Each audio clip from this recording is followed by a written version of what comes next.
Hello, everyone. Welcome back to Scrape Metal and Roll, the Limited Adhesion podcast. This is episode 15, talking about all the action from prototypes and prime at Suzuka. Joining me are three of the drivers who were in action in those races. We have Alex Murphy. How you doing, Alex? Hey, what's up? Cool. And Rich Meesters. Hello, Rich. Hello, Gareth. How are you? I'm good, man. Yeah, nice to have you back on. And finally, then, brand new to the podcast and brand new to the LOA this season, it's Simon Geimer. How you doing, Simon? Good evening. Yes, very well, thank you. Thanks for having me. Pleasure to have you. Am I pronouncing your surname right? Yeah? Geimer, yes, that's right, yeah. Brilliant. Cool. We always like to make sure because we do have some interesting times when we pull the races, especially like The a Becky. shark. Yeah. We see I can do it almost without thinking. Anyway, so Simon, let's start with yourself. Very nice to have you in the LOA. Perhaps you can tell us a little about yourself and how you discovered the league. Yes, so I'm older than I want to admit. I've been sim racing for quite a long time, since, well, I guess since back in the Jeff Crammond Grand Prix 1 days. And then once, I would say, proper games came along, I got into Grand Prix Legends, and then I guess that was the start of online sim racing at the time. Um, I think when I started that, I was playing with a joystick, which was interesting, although it was quite quick to catch the slides. And then got one of the belt-driven wheels. Can't remember the manufacturer, something like RS or something.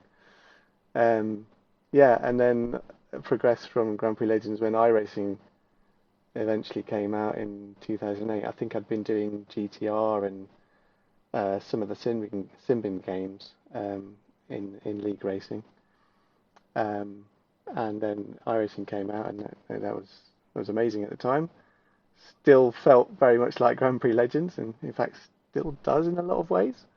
Um, and did that for about, I don't know, 5 or 6 years, I guess.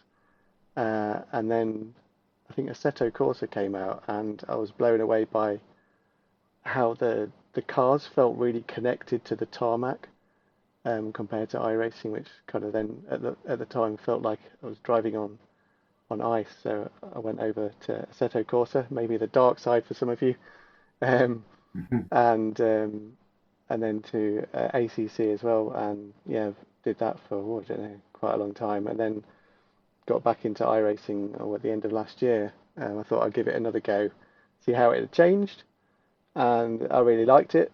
Um, Still some issues, I think, obviously with the tyres and the feel of it, but the general feel of the cars was much better than I remember. Um, and I haven't really looked back since. I have not gone back to AC or ACC since coming back to iRacing, and I think it was October, November. Um, I especially like. I was getting a bit bored of the GT3 cars, in ACC, so I've been going back to the single seaters, and I prefer the more powerful ones. So I really enjoy the Super Formula, which is a bit of a handful, to say the least. But yeah, that's kind of my forte, really. I think when I was doing iRacing before I left, I was sort of almost solely doing the IndyCar. I think it was the IR12 at the time.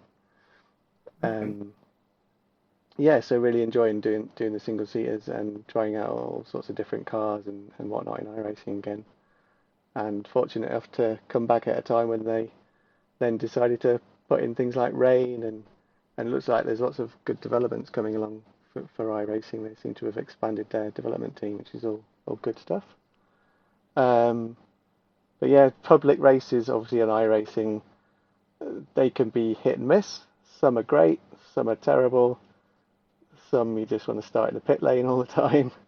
So I thought, yeah, league racing's where it's at. It always has been. Get to know people, trust the people you're driving with. It's a much better way of racing. Um, so yeah, look for things that suited my time schedule, I guess, and the cars that I was interested in.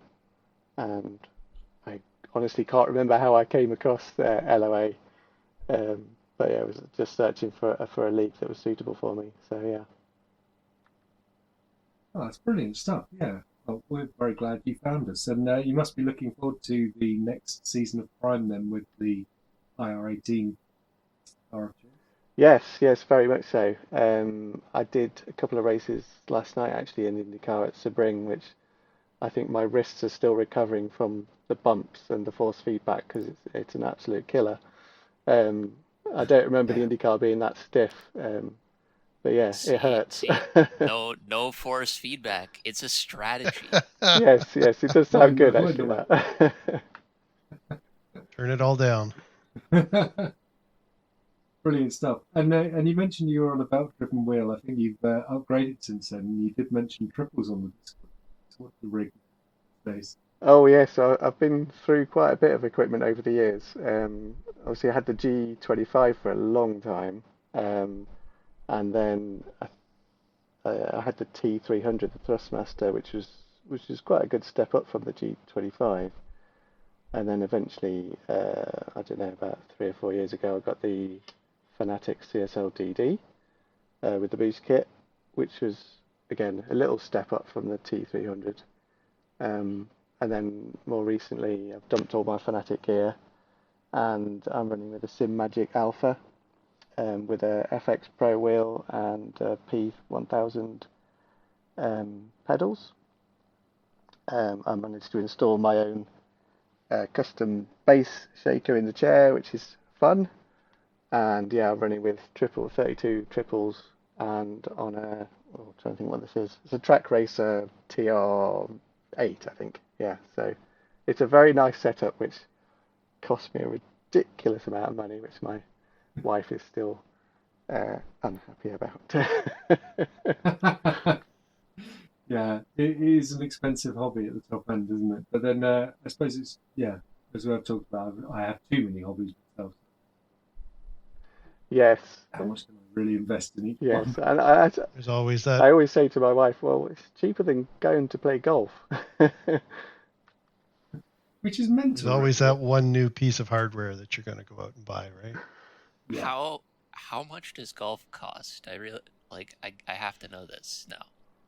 Well, I don't think it's the equipment per se, although obviously you can buy expensive equipment, but it's all the green fees and the membership fees that is obviously a very ongoing large cost every year. Yeah, and the drinks in the bar after each round as well. Yes, exactly. Soon that's up. As you know, as the young one here, I haven't reached my golfing phase yet. So I'm just surprised that it would cost more than sim racing possibly. Well, as Simon says, depending on the club, the green fees and stuff can be ludicrously expensive. So, Wow. but I subscribe to David Lyon's theory on that healthy shit. Just don't like it. Maybe because I'm not very good at it as well. Yeah, I've heard it being described as a good way to ruin a nice walk. Yeah, it's a good rock spoiled for sure. Yeah. It's just an Let excuse to find another way to pretend like you're not paying for the sim racing gear. Yeah. Exactly. Let's talk about prototypes then. The final round of the season at Suzuka. And Alex, let's start with yourself then. How did you get on there? Yeah. Well, better than I was expecting. Weirdly. I before the race at Suzuka there, I'd done a collective one race in the LMP2 in my life. It was at Road America. I believe I lasted 2 laps before I crashed and quit. So I did not have high expectations. I was just I don't know. I was bored, so I figured I would race it basically. When I think I only got one time in where I didn't go off track in quali, but when I think I got pole by like half a second, I was like, what the heck is going on here? Like, I was really confused. Um, in the race, yeah, like I don't know what I'm doing in the car very much. I locked it up like midway through, just went straight in the final chicane.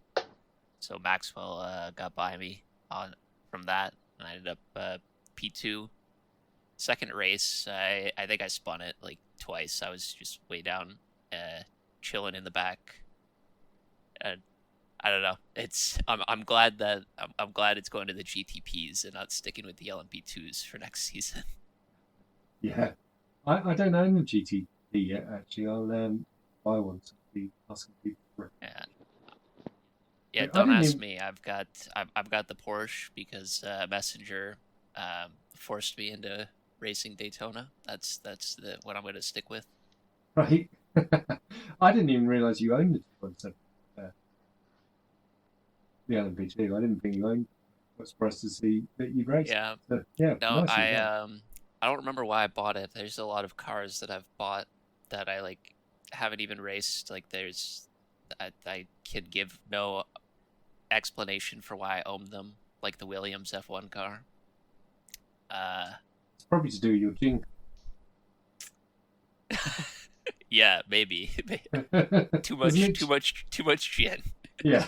I mean, I've got like the super, the Aussie supercar, the V8, and I've never raced it. Yeah, but that was the first race in the LMP2 that I've ever actually seen the checkered flag. So, yeah. And to come home P2 is a great result. Yeah. Yeah. Simon, let's come on to yourself then, starting 8th and working your way up to 5th in the first race. How was it? Yeah, to be honest, I don't really remember that much. Again, I'd only bought the car, I think, a couple of days beforehand. Because I bought too many cars and I don't have time to play them all. But I quite like the LMP2 versus the other two. The LMP3 feels a bit slow, and the GTP's a bit mad. So the LMP2 kind of suits me. It seems really easy to drive. Maybe not on the limit, but that's quite true of a lot of cars. But it seemed easy to sort of keep on the circuit. But yeah, I think I was just trying to be sensible, learn the car almost, because I'd hardly driven it, and pick up how to go quickly with it, and it seemed to go all right. I finished, like I said, I think 5th. Yeah, it's good. Yeah, P5 in race 1 and 9th. actually. So yeah, going backwards slightly in that one, but yeah, there's some tough people in that field, like with David Turkey, John Parker, Stephen Maxwell, Stephen Greening. He's very, very good lead in Messenger. You've got Alex in there, and like James Renwick. They got tons of really fast drivers to do battling against. And Pavel, who seems to have had a bad race early on, but yeah, a very tough field of drivers who showed very well. Yeah, good job. Rich, let's talk about your race in the LMP3 then. Sadly, I missed this round, so I wasn't worried. But tell us about it from your side. Yeah, it was a bit of I guess a prep, or I was kind of had my thoughts on Prime going into it, but in race 1 I got caught. Joao spun in the hairpin, and Mark stopped, and I didn't stop in time, and Steve didn't stop in time, so I was basically a bit of a carbon sandwich in the middle of it. Had to pit, and that was pretty much the end of it. Just kind of cruised around from then to get in, and I would say the second race was similar. It was just wasn't an inspired drive. I made it around safely, finished down near the bottom, but still had a reasonable time with it. Yeah. And are you going to be sad to see the LMP3 being sidelined in endurance for now? I am, yeah. I was going to mention that. I think it was a lot of fun car to drive. It was, it had its moments. Obviously, it was, as you said before, an incredible sounding car, and I seemed to click pretty well with it. I know a lot of people complained about the A pillar with the right-hand drive, but after a while, I kind of just tuned that out and was able to drive it fairly consistently. Yeah, same here. It's never the A pillar's never really bothered me. Although I am in VR, I mean, I can see it, but I just don't really feel like shoot. So I was going to say, it's I take it you guys don't do what I do with the prototypes and actually move the view to the middle of the cockpit. I know it seems a bit of a cheat, but I just turn the steering wheel off and then move the view to the middle, and obviously you can see either side. Then it's quite nice. Yeah, that was Steve Pepper's trick. Yeah, he's been doing that in the LMP3. Yeah, definitely. I've never bothered with it, no, but I know, yeah, a few people have picked up that suggestion and have started doing it. And it does make sense if you want to be more comfortable than do. Yeah, let's just take a rundown of the results then. So Stephen Maxwell winning race 1, as you said, Alex second, and Stephen Greening running out the podium. Then Michael Messenger, Simon is 5th, Don Parker, Gavin Kelly, David Gluck-Pecky in 8th, who had come back from a penalty after Watkins Glen, James Renwick in 9th, in 10th. Then taking a look at the LMP3s, it was Russell Bright winning from Phil Malaren, Mark Brown, Steve Pepper, yourself, Rich, and Jao Tome at the back. Only 16 cars. So it's interesting that prototypes has dropped off significantly over the season. Actually, the field strength has gone down. So do you guys think that the GTP GT3 mix will be a stronger, will more drivers than LMP2, LMP3? What do you reckon? Start with you, Alex. I mean, it's not really something that I race a bunch, but I would assume that like GT3s and GTPs is just, it's a car that people like are more likely to have than the P2 or the P3, and they're kind of, I don't know, for me they're more interesting, I suppose, but again, not speaking from a lot of experience. So Fair enough, yeah. And Simon, obviously you mentioned a lot of GT3 experience before. Which class are you going to pick if you are going to race endurance? Yeah, so I'm going to pick the GTP because I haven't done that a lot. I've actually struggled a bit with the GT3s in iRacing after so many years in ACC that they feel good, but I'm still getting used to them. But I wanted to try something different, so yeah, the GTP, which is going to be fun because I'm normally, when I do multi-class racing, I'm normally in the slower class. So it'll be interesting working out how to get past the slower class in the faster car this time. Yeah, and it'll be good as well because our longer races means that we will see a lot more interaction between the classes compared to this season with this sprint format. And Rich, what about yourself? What have you pumped for? Yeah, so I would have gone either way. I did drive the Porsche GTP at the Daytona 24 with the Cool Camel team and had a blast with it. I do enjoy the car. But we decided that I'm teaming up with Mark Innes, and we're going to be Cool Camel Green, and we will be in the Ferrari this upcoming season, so GT3. Fantastic. Oh, good luck. Yeah, that sounds great. Russell and I are probably going to go GTP. It's been interesting because I've never got on with GT3s at all, but really enjoyed touring car this season, and it's making me wonder whether I could go back to GT3 and give it another go. I've had a couple of nice races in the GR86 recently, so it's kind of making me think. I'm liking the split now with the licenses because it means I can actually try and drive roof cars again and find my proper limit, which is obviously going to be a lot lower than my own wheel race. Yeah. I find the GT3 sometimes I've got a love-hate relationship with it, and I think it feels a bit heavy and hard to turn sometimes. Like the GR86, you can just throw around. But we'll go through it and get a season in and see how it all falls out. Yeah. So the final race of our prototype season is David Gluck-Pecky picking up the win from Gavin Kelly and Don Parker. So a 2-3 for the GT3 team.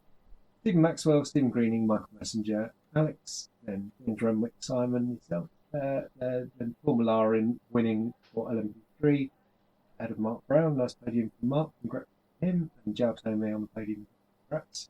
Russell Bright, Rich Meesters, Steve, and then Pavel Kusprek.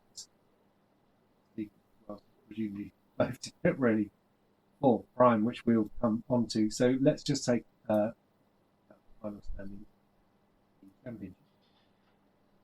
on, and it's a massive congratulations to Stephen Maxwell for his second championship in a row in the class, and to Tom Lauren for winning the LMP3. So massively congratulations to those guys. And in the teams, it was Wizards Fire Ruby winning in the LMP2 ahead of Steve Fury and Race DE. And in the LMP3, Wizards Green Emerald taking high score ahead of Scott No Glory and Silver in third. Fun. So, yeah, congratulations to all those drivers. Let's talk, though, about Prime. It's very important. It was our first ever wet race in the LOA. Let's start then with Alex and your no force feedback. How did you find it? Man, like, what is there even to say? I don't know. I mean, I didn't go out for practice at all because I thought it was gonna dry for quali, and I went out in dries for quali for a minute, and that set the tone, I think, for the rest of the night, because that was not the right call.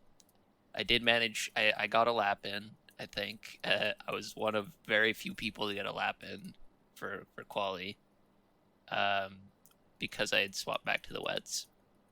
So I don't know, I think I was 7 seconds off or something of pole, but I still started, I want to say like 7th or 8th or something. 8, yeah. Yeah. 6.7 seconds off Tor's pole. And then, I don't know, it was a really weird experience for me because like we'd done like that kind of fun race at Imola, in the rain with the F4s. So like, if that felt okay when we had done that, and I'd done some practice using the Suzuka setup in the wet, so it was changed to the baseline wet setup, but I didn't really think that would make such a big difference. But it was I just, like, once it started getting wet, I couldn't find any grip. I was really struggling to keep it on the track just at all. I was going off everywhere. I think me and Rich, in the first race, we kept swapping spots because we would keep going off, and then one of us would pass the other, and then the other person would go off like 2 corners later. And that happened like a number of times. Enough times for me to remember that it happened. Yeah, it was just, I don't know. It was very, very difficult. And it was, the other strange thing I noticed was kind of, so like race 1 and race 2 both, I mean, race 2 was just completely dry, but it was sort of damp coming into dry, and race 1 started pretty dry. So I noticed that like I seemed to have a lot more grip than everyone else in those conditions. Like I went through the field at the start of the race 1 like really, really easily. Like everyone seemed to be sliding around or whatever, and I was just driving like I normally would in the dry. Did you start on slicks? Yeah, I did start on slicks, yeah, but I mean, like the other guys in front of me, like they were going through the S's, sliding around everywhere, and I was just driving it like I was hot lapping it. Like I had no issues at all with the grip, right? And then the start of race 2, the same thing happened. Like everyone was kind of sliding around, struggling, and I was like, this is dry, there's no issue. Like I'm just driving like I normally would. But then as soon as the rain started, it was like I was still driving on slick tires, is what it felt like. So yeah, I don't know. I might have to finally bite the bullet and look at a new wheel. Actually, have force feedback. Unfortunately, it's funny that you're talking about feeling the grip and stuff, and I was like, well, you can't feel anything. No force feedback. Yeah, I mean, it's like, like the feel in the wheel isn't there, obviously, but it's like I could see it, Mm-hmm. like it's more, it's like I've made it like a visual indicator, which is I don't know how to describe it because, like, who races with no force feedback, but I kind of understand what you mean though, because I mean, like, I've been racing like slot cars for a long time, and when you race with a resistor controller like the normal cheap ones you get, you could start to feel what the car was doing through the controller in a really weird way. I mean, it's physically impossible. But you could feel almost how much resistance the car was getting through the control. It's really bizarre, but Yeah. I kind of understand what you're saying because it's purely coming from my eyes and my finger. But Yeah. in the same way you're getting that from just using your eyes and holding the wheel. So yeah, I do kind of get what you're saying. Yeah, it does make sense. But yeah, maybe like I hope that it was just the kind of the baseline wet setup was just really bad, because even like I did specific practice laps like on the dry tire. Like I was running the dry tire for like 3 or 4 laps after it started raining, and I had more grip and was like able to keep it on the track better with that than on the race day with wet tires on. So it was like I said, like it was, I can't really explain it. It was just really, I was struggling. Yeah. Rich, let's talk about your experience in the wet. I was going to say, first of all, I mean, maybe now I have to, offer Alex a sale of my old wheels since I just got a new one myself. Oh, Yeah, you're in the right country as well. we might Exactly. might have to talk. Might have to talk. So experience in the wet, it was like golf, maybe a little bit of a good race spoiled. I think for me, I was away for week 13, so I didn't get a chance to practice until basically Saturday. And my first race, I had to serve a drive-through, and with the variance in conditions, I don't think I set a qualifying time, kept sliding off the track.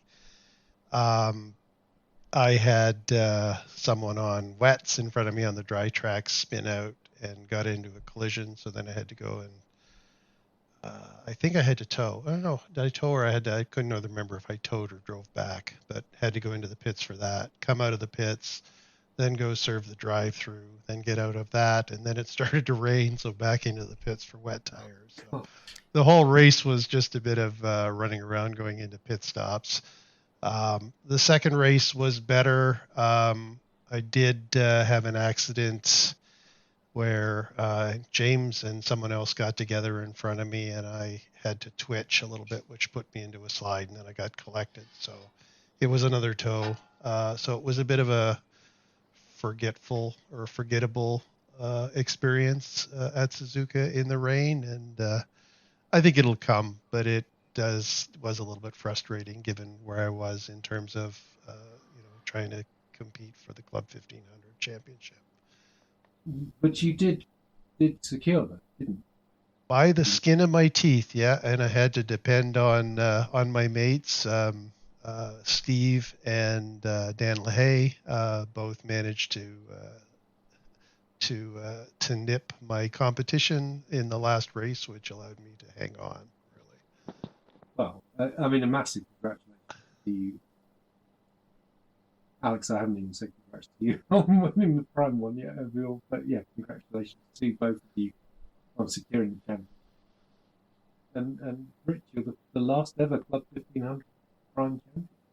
The last, yeah. I guess we'll see how the gold, silver, bronze thing works out in the coming season. So it'll be interesting to see how that all goes. Yeah, absolutely. Simon, let's come on to yourself, because obviously you had a bit of a dream race. Yeah, a bit of a surprise. I guess maybe I've got a bit more wet experience than a lot of people, having come from a different game where they had rain already. But yeah, no, I certainly got lucky in qualifying. I hadn't set a time at all, and I could see the clock counting down, and I was on a good lap.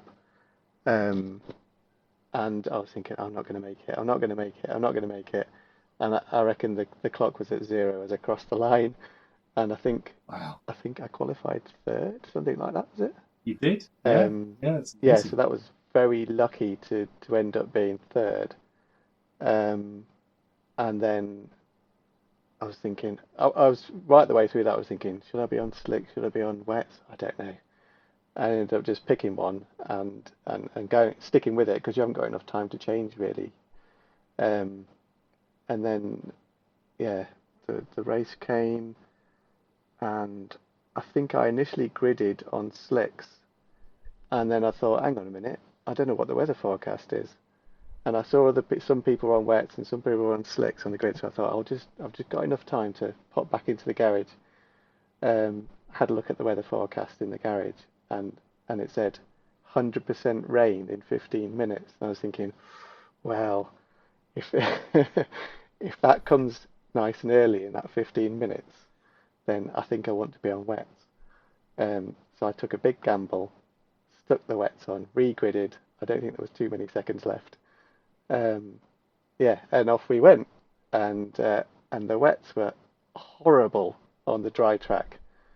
They were just so snappy. I think James was behind me as well on wets, and I could see he was having exactly the same problems as me. It's like every corner, it just wanted to snap out, and I was having to be really careful lifting off um, through some of the bits where the car goes light, especially the left. I can't remember what the corner's called, but after the S's, there's this left-hander uphill where you can quite easily go I'm into the not. gravel.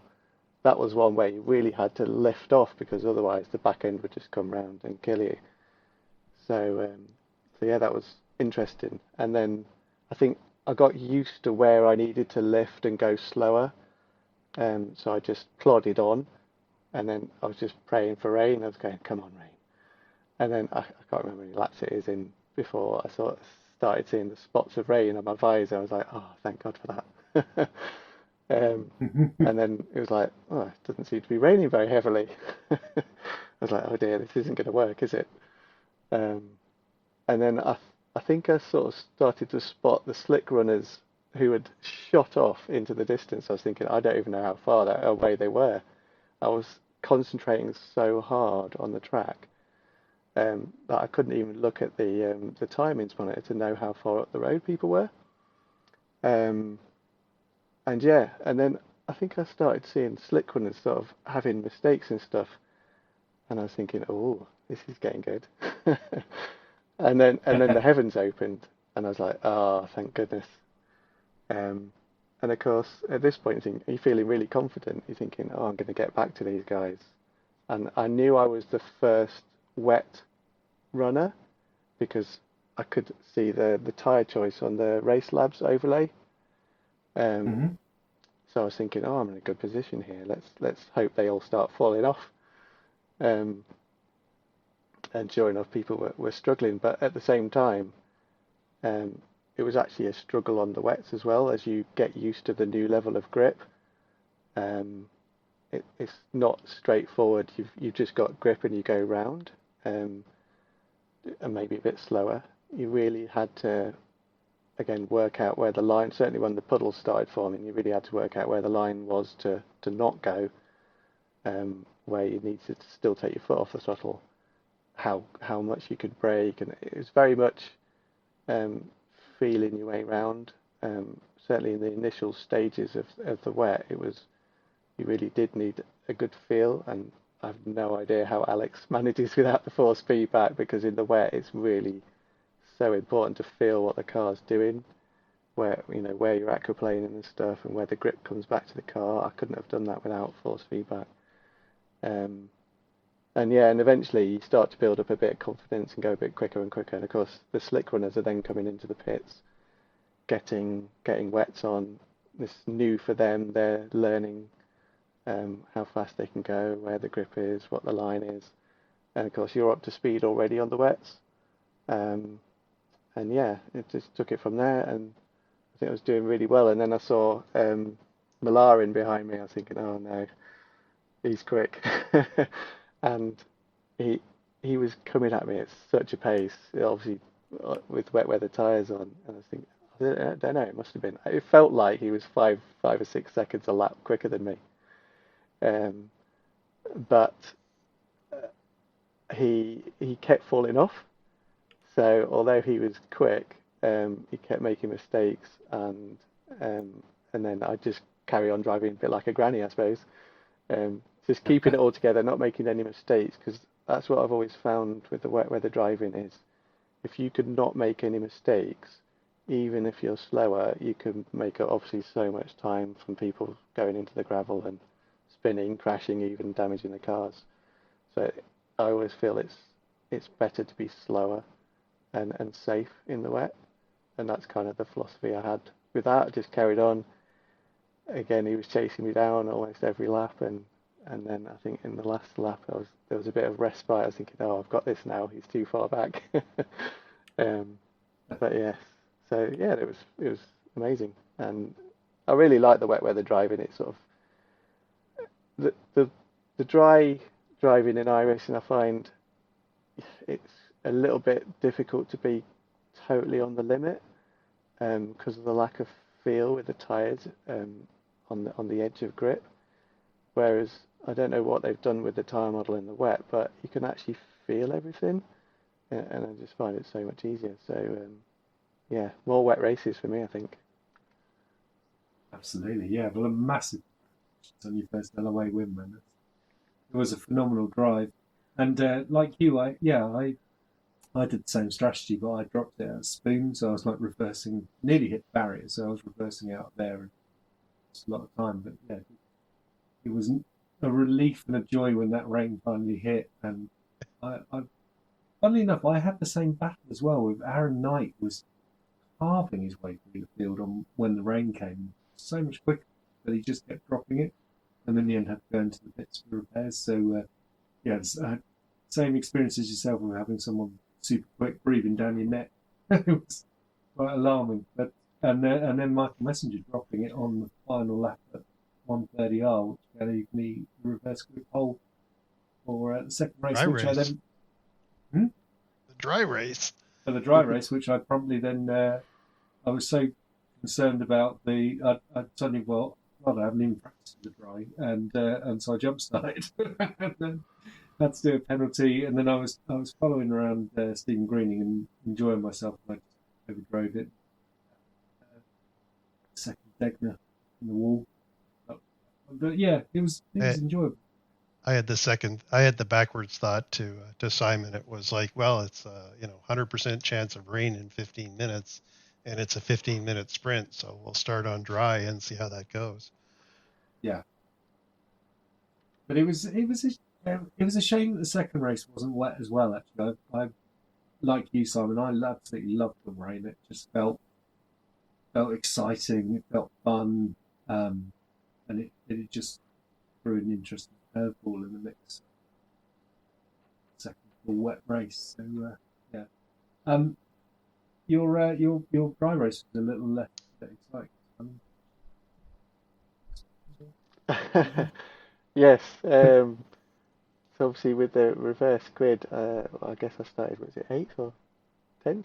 I can't remember how far it goes down. 8. 8. Yeah, you'd be reversed. Yeah. So I think it started all right, but again, I was a bit apprehensive because obviously running in the dry, I was like, oh, I haven't really done this. I'd done a lot of laps in the Super Formula around Suzuka last week, and so I thought, oh, this can't be too hard. I think it was going all right, and then I overtook, I think, Stephen Maxwell, and then I don't know, a few corners later, I lost it into just under the bridge. The back end just come round, didn't hit a curb. I don't know what happened, but yeah, lost it. And unfortunately, Stephen collected me, ended up having to tow back to the pits, and then I don't know, I guess it was a lap down or something, but carried on, soldiered on, as you do, and yeah, that's why I was so far down, which is a bit disappointing after the first race. But I guess I was overdriving it with the confidence from the first race. Same corner that got me though. Yeah, taking 2 bridge. Right, and I have to tell you what, Alex, for ruining what would have been Ben Chowcross' first maiden victory. That would have been his first? Yeah, man. Well, thanks for making me feel good. You know, that's what he gets for taking my number. I mean, what can I say? You know? He has stolen your favourite number. Yeah. There is one thing I want to bring up here real quick, which is Mhm. just that I was just looking back at Garage 61 here, so I'll have to check the replay just to verify, make absolutely certain. But I think, based on what I'm looking at here, I may have pit onto more dry tires for the wet. Oh, really? That may explain why it was so bad. Well, you I'll could put- I'll need to check the replay, but Garage 61 is saying that I did not change the tires. That's hilarious. We did very well to come home in P4 in wet tires, dry tires on a very wet track. Yeah, great. we'll see. I'm gonna go check that right after we're done here. Yeah, and you know I'm only teasing because you did drive some racing, so congratulations. Yeah. I always cheer on the underdog. I always cheer Yeah. on. Well, I mean, get their maiden win. maybe Ben could have. You should blame Rob really, because I wasn't going to pass Rob because I didn't really like. There was no need for me to do that at that point of the race, and he pulled over on the front straight and just let me pass. Oh. So he was thinking the same as me, I guess. Like he didn't want to fight, and he didn't know that I wasn't going to fight. Yeah. So he kind of just gave me an open road to chase Ben back down. I Fair just pushed the heck out of the thing. We'll blame. Yeah. So that final race of season 9 and the final F4 race, Alex, you winning from Ben Chalcroft, from Rob Miller, Tom Lawrence, and just taking a look at the championships. And obviously, Alex, you won the title a couple of rounds before, so yeah, congratulations, Prime Champion. And it was your team, the Intergalactic Bureau of Auto Racing, who backed the team's champion. Well, that wraps up then our coverage of Prime Season 9 and Season 2. I want to say a massive thank you to Alex Murphy, to Rich Meesters and Simon Barner for joining me on the podcast. Now it's time to say goodbye. So, goodbye, guys. Cheers. Peace. Goodbye. Cheers, guys. See you next time.